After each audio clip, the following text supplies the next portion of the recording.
Assalamualaikum warahmatullahi wabarakatuh. Apa khabar tuan-tuan dan puan-puan? Seperti biasa, setiap petang Jumaat 5 hingga 6 petang kita akan bersiaran secara langsung dari studio C Seri Pentas TV3 membicarakan topik-topik semasa yang berkaitan dengan kehidupan kita yang fana ini untuk menuju ke kehidupan yang kekal abadi selama-lamanya di syurga nanti. Apa pun puan-puan, hari ini kita akan bicara tentang satu topik yang memang sangat-sangat bermakna dalam kehidupan kita. Kalau hilang yang ni, mana tak orang kata apa, tak berfaedah dan tak bermakna dalam hidup kita, tuan-tuan perempuan, iaitu tajuk kita ialah damai yang hilang.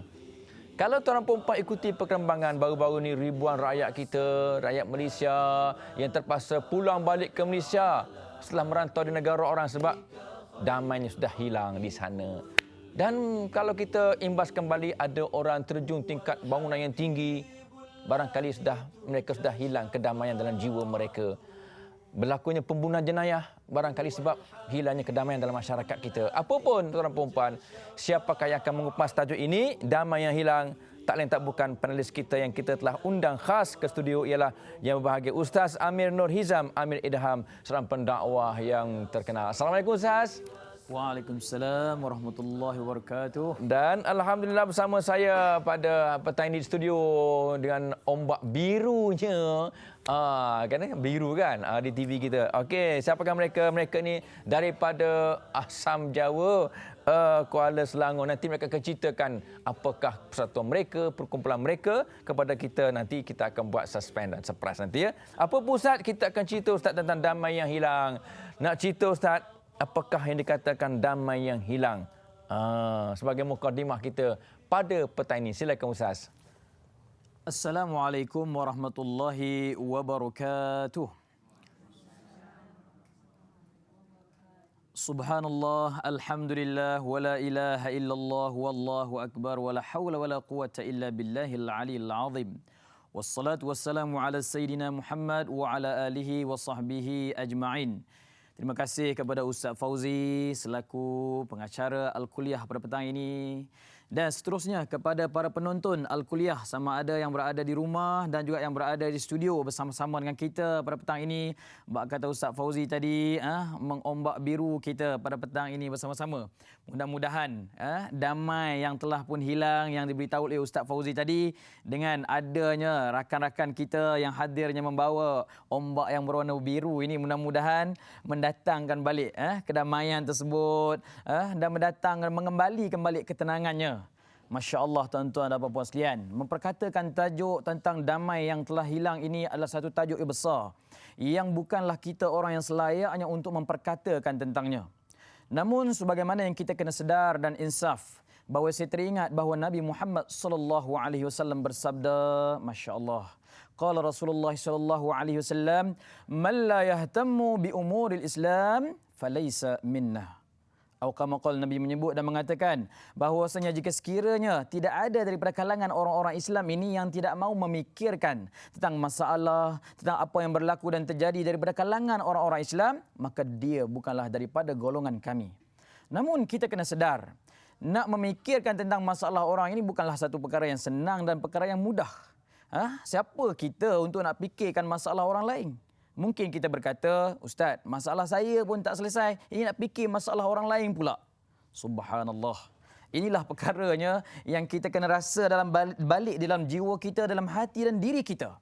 Bagaimanakah kita yang telah ditakdirkan dan dijadikan oleh Allah Subhanahu Wa Taala sebagai orang Islam, seperti mana baginda Nabi Muhammad sallallahu alaihi wasallam. Baginda sendiri bukan mahu dirinya untuk diperuntukkan untuk masyarakat begitu, tetapi telah ditakdirkan oleh Allah Subhanahu wa taala sebagaimana firman Allah dalam surah At-Taubah ayat 127. A'udzubillahi minasyaitonirrajim. Laqad ja'akum rasulun min anfusikum azizun 'alaihi ma 'anittum harisun 'alaikum bil mu'minina raufur rahim. Kata Allah Subhanahu wa taala, telah didatangkan seorang rasul daripada golongan keturunan bangsa kamu sendiri. Maksudnya orangnya macam kita juga. Maka Rasulullah SAW itu dijadikan oleh Allah Subhanahu Wa Taala akan sifatnya, yakni dia melihat akan satu masalah yang ada berlaku dalam hati dan diri kamu ini, yang masalah itu perlu dirubah, yang masalah itu perlu dicari jalan penyelesaiannya. dan Rasulullah sallallahu alaihi wasallam amat menyayangi kepada insan-insan dan mereka-mereka yang mengorbankan tentang perkara ini untuk menjadi daripada satu orang yang selama ini tidak mengambil tahu dan tak mengambil endah tentang erti hidupnya sebelum ini, daripada satu orang yang berubah menjadi orang yang baik. Dan lebih-lebih lagi Rasulullah sallallahu alaihi wasallam sangat suka kasih dan sayangnya kepada sekalian orang-orang yang beriman. Tuan-tuan dan puan-puan sidang penonton yang dirahmati Allah Subhanahu Wa Taala, kenapa kedamaian, ketenangan itu semakin lama semakin hilang? Walaupun ramai daripada kalangan kita, kalau kita tanyakan kepada setiap satu orang yang berada di Mesir ke, yang berada di Malaysia ke, sudah tentu nakkan kedamaian, keamanan, ketenangan dalam hidup. Tetapi kita kena sedar, berlakunya perkara-perkara yang sebegini rupa, kalau saya nak ungkapkan dari sudut pengetahuan ilmiahnya, marilah kita rujuk kepada bagaimana Dr. Hanafi Muhammad telah membuat sebuah buku yang bertajuk Penyakit Rohani dan Rawatannya Menurut Islam. Beliau telah menyenaraikan sebanyak 11 perkara yang mesti dicari jalan penyelesaiannya. Saya bacakan satu demi satu untuk kita sama-sama mengikutinya. Yang pertama, apabila daripada kalangan orang Islam tidak sedar berlakunya kehilangan-kehilangan tersebut, kedamaian-kedamaian tersebut apabila berlakunya percampuran antara iman dan syirik dan masalah hurafatnya. Apabila tidak sedarnya daripada kalangan orang Islam tidak adanya iman ataupun adanya iman tapi lemahnya iman itu. Yang ketiganya, berlakunya kurang kesedaran bahawa dalam usaha manusia ada ketentuan Allah Subhanahu Wa Taala, Tuhan yang menentukannya. Yang keempatnya, daripada kalangan umat Islam ini ada daripada kalangan mereka yang tak menghayati, yang tak mempraktikalkan rumah tangga yang Islamik. Yang kelimanya, Masya Allah, berlaku daripada kalangan orang-orang tua yang kurang memberi perhatian terhadap ilmu pengetahuan termasuk pendidikan-pendidikan yang lain terhadap anak-anak dalam keluarga mereka. Yang keenamnya, kebebasan dalam pergaulan tanpa didasari dengan keimanan juga boleh mempengaruhi manusia melakukan perkara yang haram mengikut hukum syarak. Manusia terlalu membanggakan ilmu pengetahuan hasil daripada pemikiran akal manusia tanpa disertai iman, sedangkan manusia itu tidak sedar pemikirannya adalah terlalu terbatas. Dan yang seterusnya, Masya Allah, berlakunya pengaruh makanan dan minuman haram ke atas umat Islam sama ada secara disedari ataupun tidak disedari. Dan yang ke-10-nya, adanya penyakit rohani yang membahayakan dan merosakkan pribadi dan martabat manusia. Damainya telah hilang itu disebabkan berlakunya hasad dengki, iri hati, khianat, dusta, takbur, riak dan macam-macam lagi. Dan terakhir sekali ialah kurangnya kesedaran dan bersyukur sewaktu mendapat nikmat Allah Subhanahu Wa Taala, yakni menyebabkan dia terlalu mementingkan urusan-urusan duniawi. Saya rasa dengan mukadimah ini mudah-mudahan dapat kita sedikit gambaran bagaimana perkara-perkara ini perlu dikembalikan balik. Kedamaian ini perlu dicari gali balik oleh setiap umat Islam kerana perkara ini sudah semakin pudar dan kita tidak mahu ianya terus hilang dan berlalu begitu saja. Saya rasa itu sahaja Ustaz Fauzi. Okey, terima kasih Ustaz Aminul Hizam. Itulah mukadimah tentang apakah itu damai yang hilang. Apa pun Ustaz, kalau kita imbas kembali minggu depan 12 Rabiul Awal kita akan sambut Maulidur Rasul. Jadi antara hikmah Nabi ni diutuskan ke dunia, kata Allah Ta'ala, وَمَا أَرْسَلْنَاكَ إِلَّا رَحْمَةً لِلْعَالَمِينَ. Tidak kami utuskan engkau, wahai Muhammad, melainkan untuk membawa rahmat kepada sekalian alam. Boleh tak Ustaz cerita tentang rahmat itu? Apakah dia bermaksud kedamaian dan sebagainya? Silakan Ustaz. Subhanallah, terima kasih Ustaz Fauzi. Muslimin dan muslimat sidang penonton yang dirahmati Allah Subhanahu Wa Taala sekalian. Allah Subhanahu Wa Taala mengirimkan baginda Nabi Muhammad sallallahu alaihi wasallam sebagaimana yang telah dinyatakan tadi, iaitu baginda diutuskan atas dasar rahmatnya untuk sekalian alam ini. Dan nikmat itu dirasai oleh kita terutama sekali sebagai apa? Sebagai insan yang bergelar manusia ini. Rahmat yang paling besar dibawa oleh baginda Nabi Muhammad sallallahu alaihi wasallam ialah rahmat di dalam kita berakidah. Yakni keyakinan kita mengesahkan Allah Subhanahu Wa Taala sebagai Tuhan kita. Yang keduanya, rahmat dari sudut adanya syariat, kehidupan, undang-undang yang kita tidak reka dan kita pandai-pandai buat sendiri, tapi Allah Subhanahu Wa Taala yang turunkan rahmat itu kepada kita untuk menjalani kehidupan sebagaimana yang telah disusun atur dan digariskan di dalam Al-Quran dan sunnah Rasulullah sallallahu alaihi wasallam. Dan rahmat yang ketiganya, Nabi Muhammad sallallahu alaihi wasallam dibangkitkan dalam keadaan nak memperbetulkan akhlak-akhlak umat Islam. Maka akhlak inilah yang selalu perkara kita bincang dan kita perkatakan. Maka Rasulullah dibangkitkan dalam keadaan umatnya pada waktu dan ketika itu, Masya Allah, sudah rosak dari sudut pemikirannya, rosak dari sudut tata cara pergaulan tamadun dalam kehidupan. Walaupun mereka maju jaya dalam sudut-sudut tertentu, tapi dari sudut arti peri kemanusiaan itu sudah hilang daripada mereka. Masya Allah. Inilah yang kita juga kena sedari bahawa Rasulullah sallallahu alaihi wasallam menyatakan dalam hadisnya, qala Rasulullah sallallahu alaihi wasallam, khairul quruni qarni, summa alladhina yalunahum, summa alladhina yalunahum. Atau kama qala Nabi menyebut bahawasanya sebaik-baik kurun adalah kurun ketika mana aku duduk dan berada. Beruntunglah orang pada waktu dan ketika itu. Masya Allah, kita teringinkan sangat nak dapat keadaan itu balik. Tapi alangkah kita tidak berdaya dan berupaya kerana Rasulullah sallallahu alaihi wasallam telah pun wafat meninggalkan kita. Dan kurun berikutnya, kurun berada pada zaman para sahabat Nabi. Dan Nabi juga menyebut kurun iaitu tabi'ut tabi'in. Inilah golongan yang disebut sebagai golongan salafus soleh. Mereka adalah golongan yang mengagungkan Al-Quran dan sunnah Rasulullah sallallahu alaihi wasallam. Maka mudah-mudahan kita pada hari ini yang jauh daripada Nabi sallallahu alaihi wasallam, kita juga kena bersyukur kerana hari ini kita boleh menyatakan asyhadu an la ilaha illallah wa asyhadu anna Muhammadar Rasulullah tanpa kita berdepan dengan seorang nabi dan rasul. Maka kita kena ingat bahawasanya tanggungjawab para alim ulama yang disebut oleh Rasulullah sallallahu alaihi wasallam sebagai al-ulama warasatul anbiya. Para ulama, ilmuwan Islam kena mengembalikan balik pengalaman peranan masing-masing sebagai golongan yang disebut oleh Rasulullah sebagai pewaris para nabi. Sikap dan tingkah laku, gerak lenggok mereka wajib menontoni, mencontohi para nabi dan rasul. Mudah-mudahan kita pada hari ini dapat mengikuti apa yang telah ditinggalkan oleh baginda Nabi Muhammad sallallahu alaihi wasallam. Terima kasih Ustaz. Itulah tuan-tuan dan puan, artinya rahmatan lil alamin, rahmat untuk kita semua dengan sebab kedatangan Nabi Muhammad sallallahu alaihi wasallam. Apapun apa kata kalau kita berehat seketika dan kita berjumpa lagi selepas ini insya-Allah. الفريقين من عرب ومن عجم مولاي صل وسلم دائما أبدا على محمد. Alhamdulillah, kita belum lagi hilang kedamaian. Anda masih lagi damai, kami pun damai juga di sini dan kita akan terima soalan-soalan daripada penonton yang datang ke studio pada petang ini daripada Asam Jawa, Kuala Selangor. Minggu depan mungkin Asam Keping pula datang.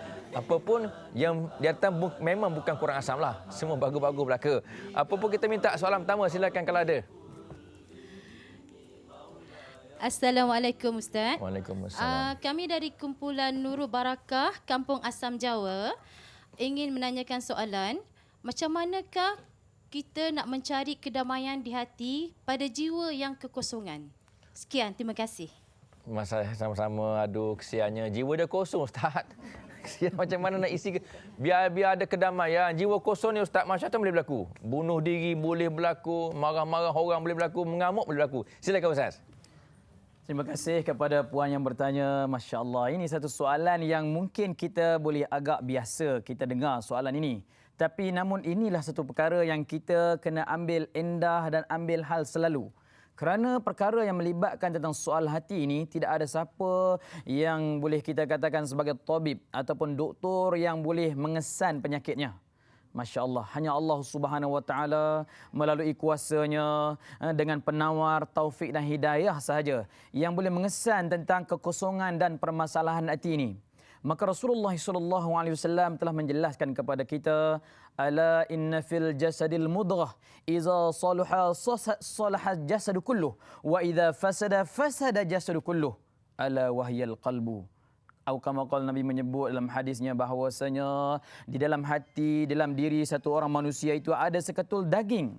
Yang daging ini Masya Allah, jika sekiranya kita jaga baik-baik, kita proses elok-elok, kita perbaiki baik-baik, dia akan memperbaiki dan mengelokkan yang lain juga. Dan jika sekiranya kita merosakkan hati ini, maka kita merosakkan juga tubuh dan jasad kita. Ketahuilah Rasulullah sallallahu alaihi wasallam kata, inilah dia sekeping hati yang ada di dalam diri kamu, yang mata kasar kamu tak boleh nampak dan tak boleh lihat, tetapi hanya dengan berpandukan taufik, hidayah dan iman daripada Allah Subhanahu wa taala sahajalah yang dapat mengesan sama ada hati itu kosong ataupun hilang ataupun terisi dengan hikmah-hikmah kebaikan. Sekian. Okey, terima kasih Ustaz. Itulah jawapan untuk hati yang kosong. Apa pun isilah dengan zikrullah. Ala bizikrillah tatmainnul qulub. Ketahuilah dengan berzikir, ingat kepada Allah, tenang hati kita, damai hati kita insya-Allah. Kita minta soalan yang kedua, silakan kalau ada. Okay. Assalamualaikum Ustaz. Assalamualaikum. Silakan teruskan. Saya Samsiah binti Mokhtar daripada Kampung Asam Jawa, Kuala Selangor. Ya. Dengan ini nak bertanyakan soalan. Okey. Bagaimanakah kita nak memupukkan kasih sayang di antara anak-anak kita pada hari ini? Sekian, terima kasih Ustaz. Okey. Ini Ustaz bukanlah benda yang baru Ustaz. Anak-anak bergaduh antara satu sama lain sampai tak bertegur siapa dan sebagainya. Barangkali apakah formula dan tipsnya Ustaz untuk kita damaikan adik-beradik ataupun anak-anak yang bergaduh? Silakan Ustaz. Subhanallah. Terima kasih ni puan yang bertanya. Ini satu soalan yang saya pun kalau nak berjawab dari sudut pengalaman, sebab saya ni anak seorang saja dalam keluarga. Jadi saya tak rasa bergaduh adik-beradik ni. Jadi bagi orang yang berkeluarga, bagi mereka yang ada adik-beradik ramai, subhanallah, Allah Subhanahu wa taala dah menganugerahkan kepada kita sebuah keluarga yang besar, adanya adik-beradik, saudara mara, maka kita kena rasakan itu adalah satu amanah yang sangat besar. Maka sebab itulah baginda Rasulullah sallallahu alaihi wasallam datang kepada masyarakat Arab pada waktu dan ketika itu sekaligus membawa rahmat al-ukhuwah al-islamiyah, yakni rasa nikmat persaudaraan. Kerana rasa nikmat persaudaraan ini Rasulullah sallallahu alaihi wasallam menyebut dalam hadis yang sahih, la yu'minu ahadukum hatta yuhibba li akhihi ma yuhibbu li nafsihi. Kalaulah andai kata daripada kalangan orang Islam kita sedar, kalau dia orang Islam, dia beriman kepada Allah Subhanahu Wa Taala, dia pasti akan sayang dan kasih kepada saudaranya ibarat sebagaimana dia kasih dan sayang kepada dirinya sendiri. Tapi oleh kerana keadaan-keadaan sekeliling, oleh kerana pengaruh-pengaruh duniawi, oleh kerana masalah-masalah yang berlaku dan terjadi, maka perlulah dibelajar macam mana nak menangani dan menangkisi. Kalaulah kita membiarkan keadaan itu sampai bila-bila, Masya Allah, kita tidak akan rasa nikmat tersebut satu nikmat yang cukup aman dan damai dalam kehidupan berkeluarga. Maka perkara ini perlu diatasi dengan sebaik-baiknya oleh ahli kaum keluarga yang terlibat. Kerana ingat bahawasanya balik di hari akhirat kelak, barang siapa yang mempunyai saudara sedarah sedaging, tapi dia meninggalkan rasa persaudaraan atas dasar dan sebab yang Allah Subhanahu Wa Taala tak suka, yakni selain daripada soal akidah, selain daripada soal syariat Islam, maka dia akan dipertanggungjawabkan di hari akhirat kelak. Sekian Ustaz Fauzi. Okey, terima kasih Ustaz. Apa pun saya nak selit sikitlah tentang jawapan untuk Puan Samsiah tadi tu. Biasanya kalau anak-anak kita suka bergaduh, mereka itu bermakna sangat rapat antara satu sama lain sebenarnya. Kau tak bergaduh tu tak ambil kisah tu. Aku buat diri aku, kau buat diri kau. Tapi kalau bergaduh sikit-sikit tu artinya mereka rapat sangat-sangat antara adik-beradik. Apa pun kita ambil soalan yang ketiga kalau ada. Silakan. Assalamualaikum warahmatullahi wabarakatuh Ustaz. Waalaikumsalam. Saya ingin bertanya, apakah tips ataupun doa-doa daripada ayat Quran yang boleh kita guna pakai supaya masalah kedamaian ini kita dapat wujudkan semula? Baik, terima kasih. Silakan Ustaz, ada doa-doa Ustaz. Mana pun nak belajar dengan Ustaz ni, silakan kalau ada. Allahu Akbar. Terima kasih Tuan Haji. Ini satu soalan yang sangat baik. Doa daripada Al-Quran adalah doa yang sangat sekali mustajab dan baik. Cuma di samping kita nak dapat doa ini, kita kena selalulah mengamalkannya. Mengamalkannya dalam kehidupan kerana ini akan membantu kita mendapatkan apa yang kita inginkan dan kita mahukan. Maka Allah Subhanahu Wa Taala menunjukkan kalau dalam erti bentuk keluarga ini, satu doa yang saya ingat sudah begitu popular.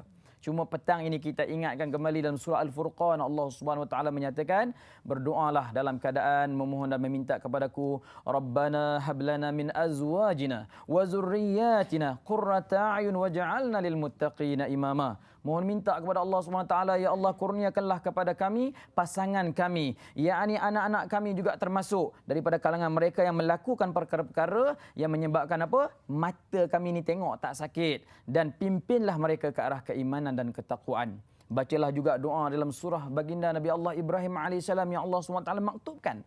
Rabbi ja'alni muqimas salah wa min zurriyyati Rabbana wa taqabbal du'a. Rabbana wa taqabbal du'a faghfir lana.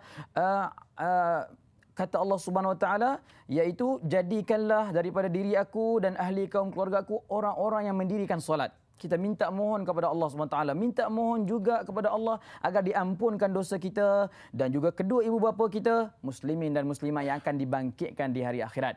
Bacalah juga doa-doa kepada anak-anak kita sebagaimana pesanan Luqmanul Hakim. Ya bunayya la tusyrik billah innasyirka la zulmun azim. Surah Luqman ayat yang ke-13 dan juga ayat yang ke-17. Ya bunayya aqimis salah wa'mur bil ma'ruf wanha 'anil munkar wasbir 'ala ma asabak inna dzalika min azmil umur. Yang bermaksud, wahai anakku, buatlah melakukan solat, dan buatlah perkara-perkara yang baik-baik dan janganlah melakukan perkara-perkara yang mungkar, dan bersabarlah dengan urusan hal ehwal kehidupan ini, kerana inilah sebahagian daripada urusan hidup kita di atas muka bumi Allah Subhanahu wa taala. Itu sebahagian dan banyak lagi doa-doa yang lain. Ustaz Fauzi ya. Ya. Okey Ustaz, anak tumpuan dua kaki bersama dengan Ustaz semua. Berdasarkan hadis Nabi, nak tambah sikit je. Untuk hilangkan susah hati, hilangkan kesempitan, diangkat oleh Allah Ta'ala.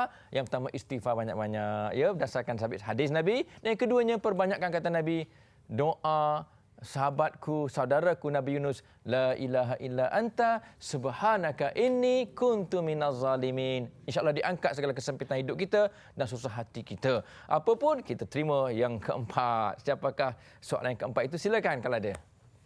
Assalamualaikum warahmatullahi wabarakatuh, Ustaz. Waalaikumsalam. Saya Hajah Siti Roslin Sajat daripada Kumpulan Nur Barakah Kampung Asam Jawa. Masalah saya ni adalah Silakan. Situ, silakan. Teruskan, terus. ramai yang mencari kedamaian dan ketenangan jiwa dengan mengerjakan ibadah umrah. Tapi adakah kedamaian yang didapati itu berkekalan ataupun sebaliknya? Soalan saya, apakah puncanya yang menyebabkan kedamaian itu beransur pudar, dan bagaimanakah agaknya kita hendak mengatasi masalah tersebut? Sekian, terima kasih. Soalan profesor. Panjang sikit ya, dia bos. Apapun Ustaz, barangkali saya nak ringkaskan sikit Ustaz tentang tadilah, biasanya orang yang susah hati Ustaz, hilang ketenangan, hilang kedamaian jiwa, dia akan pergi ke Mekah Ustaz, buat umrah. Duduk 2 minggu tenang, balik ke Malaysia, huru-hara balik. Sebab apa Ustaz jadi macam tu? Kenapa sekejap sangat hilangnya ketenangan tadi? Silakan Ustaz. Allahu Akbar. Terima kasih Ustaz Fauzi dan juga kepada Puan Hajah yang bertanya. Muslimin dan muslimat sidang penonton yang dirahmati Allah SWT sekalian. Kita hendaklah menyedarkan diri kita dan menginsafkan diri kita. Mencari Allah SWT, nak mencari ketenangan, nak mempercayai kehidupan ini dengan baik, ianya ada di mana-mana sahaja. Dia bukan hanya berada ketika mana kita nak menunaikan ibadah umrah. Cuma itu adalah sebahagian daripada tempat yang disediakan kepada kita untuk mengembalikan motivasi kita. Maka sebab itulah kita pada waktu dan ketika ini kena menyedarkan diri kita dan menginsafkan diri kita bahawa kita jangan leka dan lalai daripada tanggungjawab yang telah Allah SWT amanahkan kepada kita. Kalau kita leka dan lalaikan amanah dan tanggungjawab kita daripada Allah SWT, seperti mana solat fardu 5 waktu, kita tinggalkan solat sunat, kita jauh diri daripada membaca Al-Quran, kita sudah hilangkan kekuatan-kekuatan yang ada dalam diri kita. Maka umat Islam pada waktu dan ketika ini, kalaulah kita kecilkan fokusnya, di mana kita kena ada satu perkara yang kita lakukan, yang ini bangkit bangun di tengah malam hari, mendekatkan diri dengan Allah Subhanahu Wa Taala. Yang kita buat mungkin tidak berapa banyak, mungkin sekadar 2 solat rakaat saja. Yang ini memohon dan meminta petunjuk daripada Allah Subhanahu Wa Taala akan kehidupan yang akan kita lalui setiap hari, setiap masa dan setiap waktu.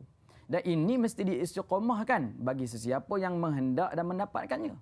Dan setelah bangun daripada waktu tidur itu, dia hendaklah merasakan bahawasanya dia bersyukur kepada Allah Subhanahu wa taala sebagaimana Rasulullah sallallahu alaihi wasallam menyatakan, alhamdulillah allazi ahyana ba'dama amatana wa ilaihin nusyur. Syukur banyak-banyak kepada Allah Subhanahu wa taala yang telah menghidupkan kita setelah tadi dia mematikan kita, dan kita kena sedar yang kita akan balik menemui Allah Subhanahu wa taala kembali. Namun apakah persiapan dan persediaan kita? Maka kalau tidak ada persiapan dan persediaan setiap masa dan setiap waktu, hanya kita nak mengambil masa ketika mana pergi umrah saja baru kita nak bersiap sedia, maka nanti kita balik ke tempat asal kita pun macam itulah prestasi kita dan keadaan kita. Kita kena jaga walaupun duduk seorang diri, apalagi duduk di tengah masyarakat, dalam keluarga, apalagi kita duduk dalam suasana pekerjaan dan sebagainya lagi. Kita kena menjaga etika-etika hidup dalam keadaan kita berharap apa juga perkara yang kita lakukan mudah-mudahan jadi amal ibadah kita di sisi Allah Subhanahu wa taala. Terima kasih Ustaz. Itulah tuan-tuan puan-puan 4 soalan daripada kumpulan yang datang bersama kita pada petang ini. Apa pun satu soalan Ustaz? Saya nak tanya, ini satu firman Allah Ta'ala yang berbunyi innamal mu'minuna ikhwatun fa aslihu baina akhawaikum. Sesungguhnya orang beriman itu bersaudara, maka damaikanlah antara dua saudara kamu yang bergaduh ini. Mereka dah hilang kedamaian Ustaz. Peranan kita Ustaz, tolong damaikan antara mereka ni. Sila Ustaz, sejauh manakah peranan kita yang hebat ni? Silakan Ustaz. Terima kasih Ustaz Fauzi, masya-Allah. Ini satu perkara yang Allah Subhanahu Wa Taala anjurkan. Cuma apabila berbalik kepada manusia ini memanglah di antara satu sama lain tidak boleh duduk bersama-sama. Kerana apa? Berlainan bahasa, berlainan bangsa, berlainan ideologinya, pemikiran itu dan ini. Maka benda-benda tersebut Allah Subhanahu Wa Taala jadikan sebagai apa? Warna-warni di dalam kehidupan kita. Alangkah indahnya kalau kita fikirkan, kita dapat duduk bersama-sama macam ni. Duduk dalam keadaan berapat-rapat macam ni. Adakah senang dan mudah kita nak dapat keadaan macam ni selalu? Mungkin tidak mudah.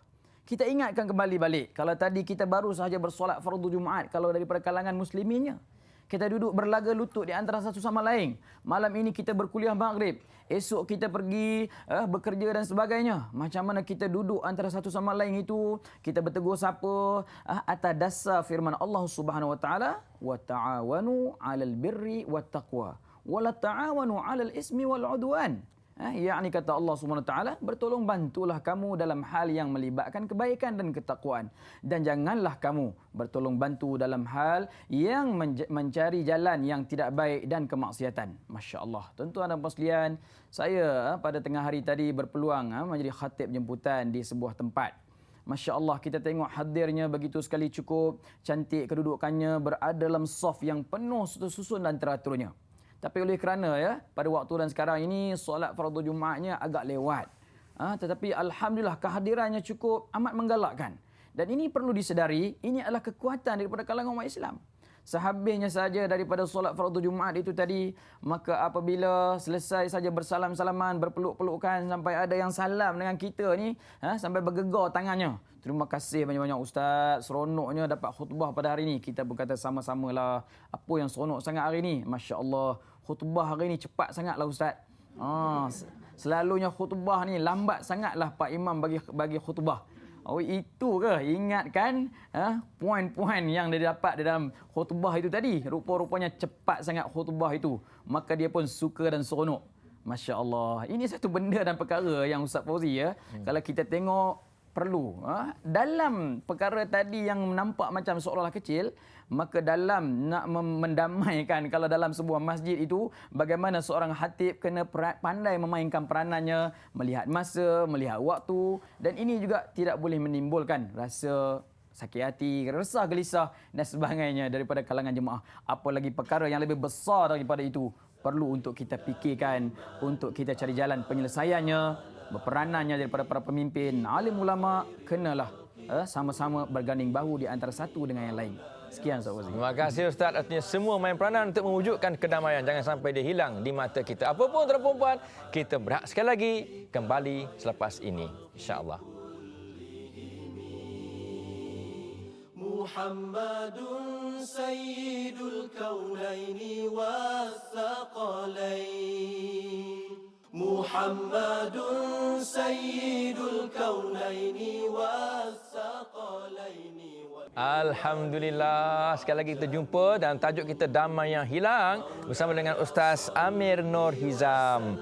Dan dalam perempuan hari ini masuk yang babak yang keseterusnya, kita akan cerita tentang luas sikitlah ya, tentang politik antarabangsa. Ustaz, kalau kita lihat Ustaz tentang saya nak rujuk ke Palestin Ustaz, kita lihat damai di sana sudah hilang Ustaz.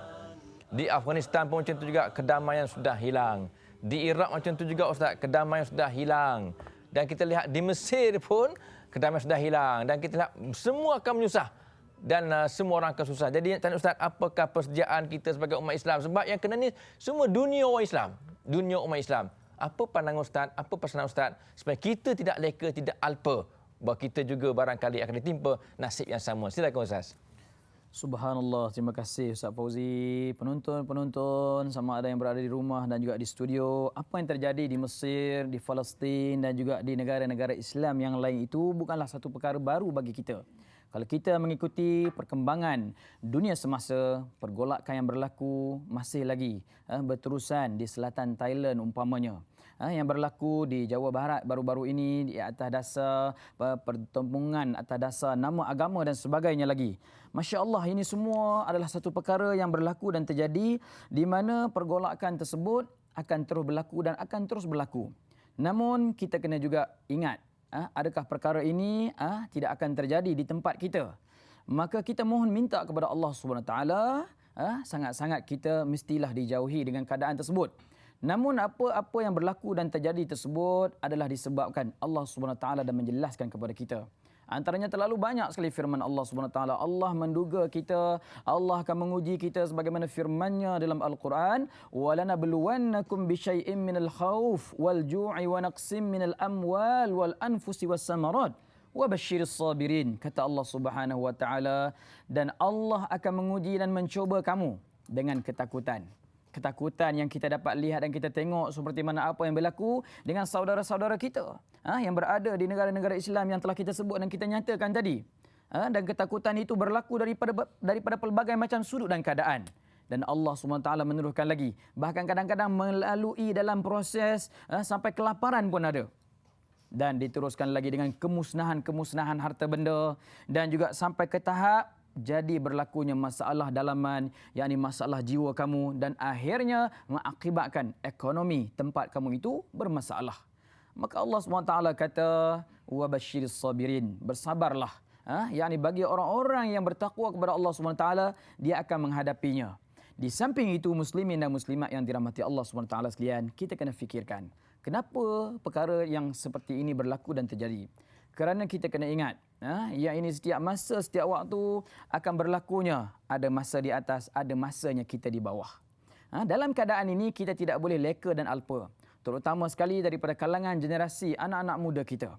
Kita tidak boleh berada dalam nikmat keselesaan sepanjang masa dan sepanjang waktu. Di mana kita tidak mahu duduk dalam keadaan kita merasakan apa yang telah diberi kepada kita ini tidak perlu kita fikirkan bersama-sama. Padahal kita kena bangkit bersama-sama, bangun bersama-sama dan merasainya bersama-sama. Nikmat kehidupan yang baik ini. Kita duduk dalam sebuah negara yang berbilang kaum, rakyatnya majmuk dan sebagainya lagi. Kita boleh bersatu hati antara satu sama lain demi kerana apa? Demi kerana nak menjaga kebaikan kehidupan beragama. Dalam kehidupan beragama, kita yang beragama Islam tidak mengganggu daripada golongan agama-agama yang lain. Dan kita tidak memaksa atas antara satu sama yang lain. Sebab apa? Dalam hal berakidah dan beragama ini Allah SWT menyatakan la ikraha fid din. Dan yang seterusnya lagi, kita apabila dah duduk dapat dalam keadaan yang begini baik, manfaatkanlah keadaan ini dengan sebaik-baiknya. Pastikan makmur dan imarahnya rumah-rumah Allah. Janganlah hanya ada rumah-rumah Allah ini sebagai tersergamnya sebuah bangunan yang indah-indah tapi sepi daripada amalan dan juga kebaikan dalam kehidupan beragama. Muslimin dan muslimat yang dirahmati Allah Subhanahu wa taala sekalian. Mari kita sedarkan diri kita, apa yang berlaku dan terjadi ini adalah satu perkara sebagai ingatan awal daripada Allah Subhanahu wa taala. Yang kalau keadaan itu kita juga leka dalam keadaan yang sama, kita juga akan menghadapi hal yang sama juga dan terjadi kepada kita. Masya Allah, saya terdengar Ustaz Fauzi katanya ada hampir 2,000 lebih lagi rakyat Malaysia yang berada di Mesir sana Kita doakan kepada mereka, mudah-mudahan Allah SWT beri kekuatan, memberi semangat yang baik, kerana mereka tak balik itu atas dasar faktor-faktor tertentu. Dan yang paling mengagumkan saya apabila ada satu orang pelajar daripada Fakulti Sarjana Aqidah, yakni daripada Universiti Al-Azhar. Kalau tak salah saya namanya Rizwan Hamzah. Masya Allah, beruntung sungguh anak bapa kepada anak ini. Kerana apa? Saya membaca artikelnya, dia tidak mau balik itu kerana apa? Kerana rasa sayang kepada cikgu, pensyarah dan gurunya. Kerana di waktu musibah ini berlaku, dia lari balik meninggalkan cikgu dan gurunya. Allahu Akbar. Bukanlah saya kata daripada kalangan rakyat kita dan pelajar kita yang balik itu kerana takut dan pengecut. Tapi itu adalah salah satu alternatif yang diberi oleh kerajaan sebagaimana untuk melapangkan sedikit permasalahan. Kerana kita hanya mengingatkan, kita hanya memberitahu sahaja. Dan kitalah yang kena menjaganya dan memastikan keadaan tersebut baik daripada awal hinggalah ke akhirnya. Itu Ustaz Fazli. Okey Ustaz, itulah tuan perempuan. Apa pun Ustaz, satu soalan Ustaz ya. Hari ini sudah ada di kalangan umat Islam yang hilang keyakinan terhadap Islam, hilang keyakinan terhadap Quran, hilang keyakinan terhadap ajaran Nabi, hilang keyakinan terhadap agamanya sendiri Ustaz. Sampai ke peringkat ialah ini kan ada yang gaduh-gaduh nak sambut Valentine's Day lah Ustaz dan sebagainya, hari kekasih dan sebagainya. Padahal kita dah ada agama cukup lengkap dah Ustaz. Macam mana Ustaz nak kembalikan kekuatan di kalangan umat Islam ni? Macam mana caranya? Yang dah longgar, dah lemah macam tu, ikut-ikut dengan orang lain. Macam mana Ustaz cara nak kembalikan kekuatan supaya Islam itu nampak a way of life, cara hidup kita. Silakan Ustaz. Allahu Akbar. Subhanallah. Terima kasih Ustaz Fauzi. Ini satu soalan yang cukup besar dan kita kena melihatnya sama-sama bagaimana Allah Subhanahu Wa Taala mengajak kepada kita menghayati firman-Nya dalam surah Ali Imran ayat 83. Auzubillahi minasyaitonirrajim. Afaghaira dinillahi yabghun wa lahu aslama man fis samawati wal ard tau'an wa karha wa ilaihi yurja'un. Kata Allah Subhanahu Wa Taala, apakah kamu cuba ingin menukar agama yang telah kamu anuti ini? Yakni keyakinan yang ada dalam diri kamu. Sayang tuan-tuan dan puan sekalian, kita dah jadi elok-elok sebagai orang Islam, tiba-tiba kita nak pilih sebagai cara hidup yang tak disediakan kebaikannya dalam kehidupan beragama kita. Sedangkan kita dah ada jalan-jalannya, dah ada janji-janjinya. Kata Allah SWT, sabar dulu. Nanti dulu aku tahu masalah-masalah kamu. Lihat dan tengoklah apa-apa yang ada di langit dan apa-apa yang ada di bumi. Mereka menurut titah perintah aku, tau'an wa karha. Sama ada dalam keadaan sukarela dan terpaksa. Maka kita kena bersiap sedia. Pada suatu hari nanti, agama memerlukan dan ingin mendapatkan kebaikan daripada diri kita, sumbangan-sumbangan daripada diri kita ini, sama ada yang melibatkan harta benda, sama ada yang melibatkan nyawa kita pun mungkin, tenaga kita, kerana itu akan diperhitung balik oleh Allah SWT dan Allah akan membalasnya balik dengan nikmat syurga. Dan kata Allah, kepadanya lah kita semua akan kembali balik menghadap Allah SWT. Maka semua umat Islam kena sedar. Ada 4 perkara yang perlu kita kembalikan kekuatan ini. Kekuatan yang pertama adalah kekuatan yang kita tidak boleh lupakan. Kata Rasulullah, ad-du'a'u silahul mu'min. Doa ini adalah satu merupakan perkara yang teramat penting sekali. Kita pada waktu dan ketika ini kena mulakan dengan doa-doa yang bukan bersifat selfish. Yakni bersifat hanya peribadi semata-mata.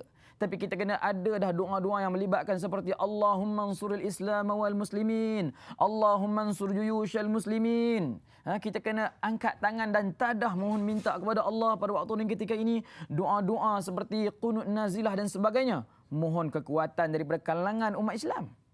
Ini satu perkara yang perlu kita ambil keinsafan di antara satu sama lain. Yang keduanya, kena ada lagi usaha yang lebih gigih untuk faham tentang hal ehwal agama ini. Yang kerana dengan beragama bukanlah sebagai penghalang kepada kemajuan di dalam kehidupan. Yang ketiganya, kita kena ikhtiarkan diri kita. Yakni buat pilihan yang terbaik dalam diri kita. Yakni sebagai satu orang manusia, kehidupan kita ini janganlah dibiarkan dalam keadaan rugi dan rugi apabila kita balik menemui Allah SWT. Kecuali melainkan kita jadi orang yang beriman, beramal soleh dan berpesan-pesan tentang kebenaran, dan kita kena bersabar dengan kehidupan yang Allah SWT jadikan kepada kita ini. Dan yang terakhir sekali, kita hendaklah ada perasaan tawakal, penyerahan diri kepada Allah, rintih dan mengadu dengan Allah Subhanahu wa taala. Di mana setiap daripada kalangan kita, ingatlah seringkali kita mohon minta kepada Allah, ihdinas siratal mustaqim. Kita mohon minta kepada Allah agar diberikan petunjuk jalan yang lurus dalam hidup kita. Kita mengadu juga dengan Allah, Rabbighfirli warhamni wajburni warzuqni wahdini wa'afini wa'fu anni. Kita kata kepada Allah, wahai Allah, ampunkanlah aku, rahmatilah aku, cukupkanlah aku, angkatlah darjat aku ya Allah, dan rezekikanlah kebaikan dalam kehidupan aku, berikanlah petunjuk dan hidayah kepada aku ya Allah, dan ya Allah, sihat wal afiatkanlah aku, dan ya Allah, tolong maafkanlah aku.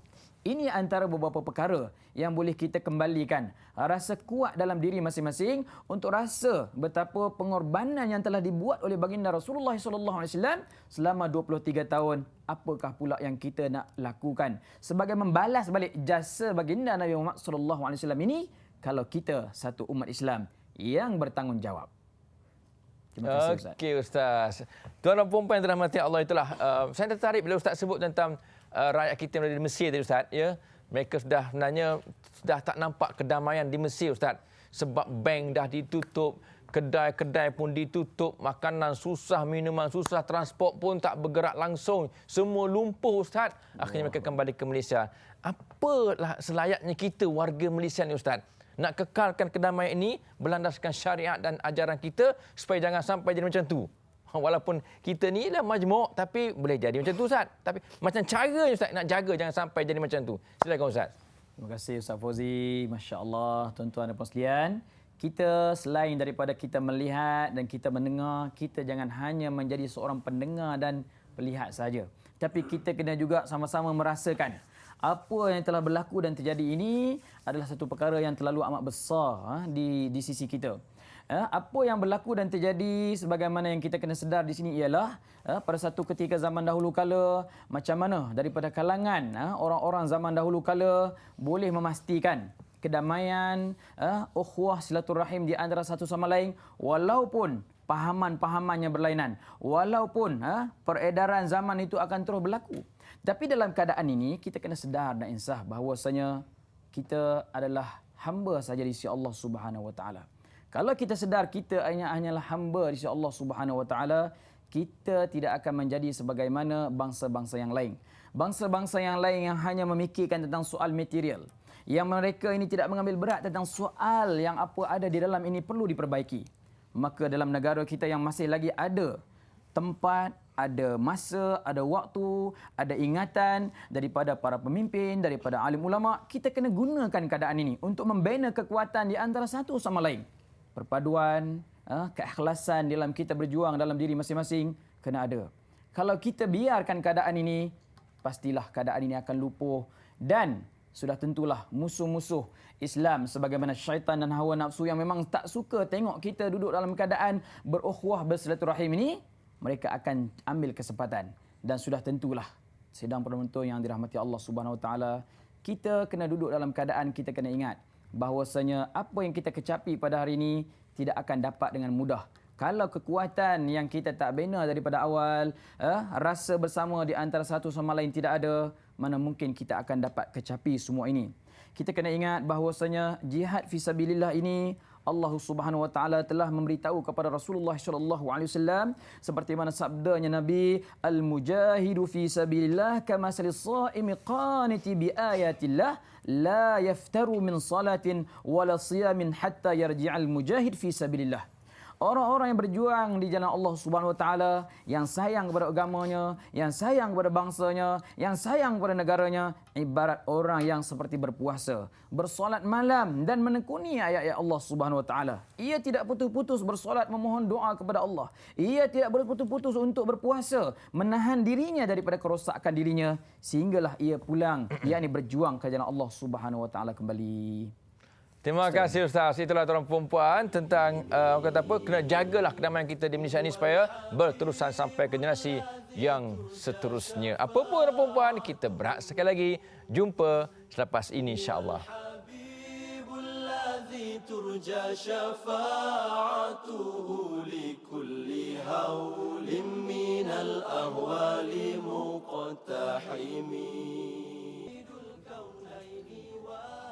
Alhamdulillah, kita dah sampai ke penghujung Al-Kuliah pada petang ini. Apapun kita masih ada sikit baki masa. Dan saya tanya Ustaz sebagai kesimpulan Ustaz ya, tentang saya nampak dalam Quran Tuhan kata Tuhan tak suka orang-orang yang merosakkan kedamaian. Sebab itu dia sebut innallaha la yuhibbul mufsidin, sesungguhnya Allah Taala tak suka orang-orang yang merosakkan apa saja. Nak tanya Ustaz, sejauh manakah kedamaian itu satu amanah yang patut dijaga, yang akan disoal oleh Allah Taala pada hari akhirat kelak. Silakan Ustaz.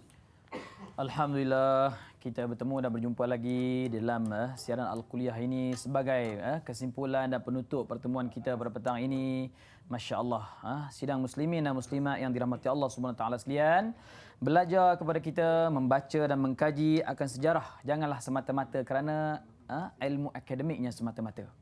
Dan pastikan jadikan ilmu dan maklumat itu sebagai suatu jalan bekal kita untuk menghadapi segala macam kemungkinan yang akan berlaku dalam kehidupan kita. Maka sebab itulah Allah SWT suruh kepada kita sebagai orang Islam yang beriman kepadanya ini untuk menghayati firman Allah, A'udzubillahi minasyaitonirrajim, kuntum khaira ummatin ukhrijat linnas ta'muruna bil ma'ruf wa tanhauna 'anil munkar. Kata Allah Subhanahu wa taala, kamu ni daripada setiap umat Islam adalah merupakan umat yang di antara satu sama lain, iaitu mengajak orang melakukan kebaikan dan nak menghalang orang daripada melakukan kemungkaran. Di mana Allah SWT dah mengeluarkan kita daripada jalan-jalan gelap menuju kepada jalan-jalan terang. Saya memesan kepada diri saya dan kepada kita semua, terutama sekali kita sebagai umat Islam ini, hendaklah ingat bahawasanya jangan kita terlampau leka sangat dengan hiburan yang melampau. Tidak salah kepada kita berhibur, tapi jangan menyalahgunakan hiburan yang ada di keliling kita. Dan kita kena ingat di antara satu sama lain, gandingan orang-orang tua dan orang-orang muda hendaklah bersatu di antara satu sama lain. Hargailah nikmat muda daripada kalangan orang-orang muda di sana yang telah menjadi orang yang beriman kepada Allah Subhanahu wa taala. Sebab Islam ini amat menghargai tenaga muda yang beriman dan beramal soleh. Artinya Ustaz, artinya muda tersebut kita gunakan untuk menjaga kedamaian. Itulah tuan-tuan dan puan yang kita hendakkan pada petang ini. Apa pun puan-puan, masa dah sampai ke penghujungnya. Apa pun kita akan jumpa pada minggu depan. Terima kasih Ustaz Amir Nur Hizam. Terima kasih kepada seluruh penonton yang hadir studio pada petang ini dan juga kepada anda di rumah. InsyaAllah kita akan jumpa pada minggu depan. Wassalamualaikum warahmatullahi wabarakatuh. Waalaikumsalam.